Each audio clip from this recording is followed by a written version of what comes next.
Okay जी, तो इस video में हम करने वाले हैं कि अगर कोई यूज़र हमारा सर्वर ज्वाइन करता है डिस्कॉर्ड का, तो उसको ऑटोमेटिकली हम एक रोल असाइन कर देंगे। तो सबसे पहले आपने दो चीज़ें याद रखनी है कि आपने जो आपका बॉट है इसमें आप बॉट में आएंगे और यहाँ पे आके आपने ये सर्वर मेंबर्स इंस्टेंट इंस्टेंट ये इसको ऑन कर देना है। ठीक है, अगर ये ऑफ होगा तो आपका जितने भी मेंबर ज्वाइन या लीव करते हैं उससे आप इंटरेक्ट नहीं कर सकते। और दूसरा ये करना है कि जो आपका कोड है यहाँ पे आपने instant flags dot guild members ये लाजमी ऐड करना है कि ये दो कर लेना है आपने। ये पिछला कोड है, मैं इसको रिमूव कर देता हूँ यहाँ से। तो कोडिंग करने से पहले जो हम एक रोल क्रिएट कर लेते हैं, तो अपने सर्वर पे आते हैं, यहाँ पे आके सर्वर पे क्लिक करना है, सर्वर सेटिंग, रोल्स, रोल्स में आके क्रिएट रोल। यहाँ पे मैं एक रोल क्रिएट करता हूँ स्टूडेंट का। ठीक है, स्टूडेंट। और यहाँ पे मैं कर देता हूँ डिस्प्ले, ये अलग से नज़र भी आते हैं, मतलब इनकी कैटेगरी अलग हो जाती है। तो यहाँ पे सेव कर देते हैं इसको।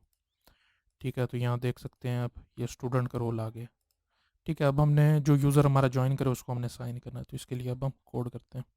यहाँ पे आ जाना, आपने लिखना है client dot on, client dot on, यानी कि जब क्लाइंट ऐड हो तो इसके लिए आप गिल्ड मेंबर ऐड ये वाला यूज़ करेंगे।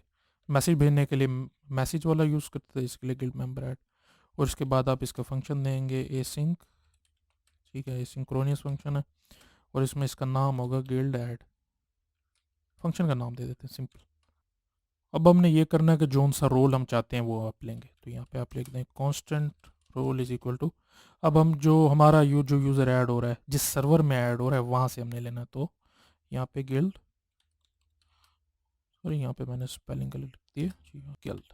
ठीक है, गिल्ड ऐड डॉट गिल्ड, जो सा सर्वर है उसे, जिस जिस सर्वर में बॉट है, ठीक है, उस सर्वर में dot roles dot cache dot find, ढूंढे रोल को। तो यहाँ पे आप इसको इस तरह साइन कर देंगे, arrow function role dot name, कि जोन सा नेम है। अब यहाँ पे आप लिखेंगे कि आपको कौन सा नेम चाहिए, तो हमारा है स्टूडेंट।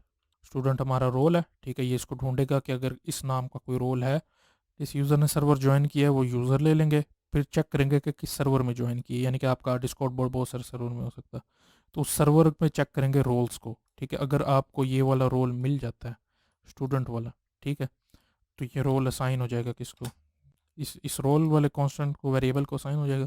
अब इसके अंदर हमने क्या करना है कि जोन सा हमारा यूज़र ऐड हुआ, यानी कि गिल्ड ऐड। ठीक है, guild add dot roles dot add, और यहाँ पे हम वेरिएबल लिख देंगे। इसका मतलब ये कि जिस यूज़र ने हमारा सर्वर ज्वाइन किया है, ठीक है, उसके जितने भी रोल्स होंगे उसमें एक और रोल ऐड कर देगा, यानी कि उसको ये वाला रोल असाइन कर देगा स्टूडेंट वाला। ये सिंपल तरीका है। अब मैं आके टेस्ट करता हूँ। सबसे पहले यहाँ पे आ जाएंगे और यहाँ पे मैं अपने दूसरे अकाउंट से इसको ज्वाइन कराता हूँ। ठीक है, ये देखें, ये जैसे ही ज्वाइन हुआ तो यहाँ पे स्टूडेंट का रोल इसको साइन हो गया। ठीक है, तो इस तरीके से आप यूज़र का रोल असाइन करेंगे जो भी आपका यूज़र ज्वाइन करेगा आपका सर्वर। ये होता है जैसे मी 6 वाला एक बॉट है, तो अगर आप उसको दे दें ऐसा कोई रोल दे दें, तो वो जितने भी यूज़र आपके उसमें आते रहेंगे उनको ये स्पेशल असाइन करता रहेगा। और जो यहाँ पे बाकी नहीं है, इसको आप मैन्युअली असाइन कर सकते हैं, या आप एक कमांड बना सकते हैं जो मैं आगे बताऊँगा कि आप किस तरह बनाएंगे। तो उस कमांड को यूज़ करके उस यूज़र की आईडी लेके उसको असाइन कर सकते हैं।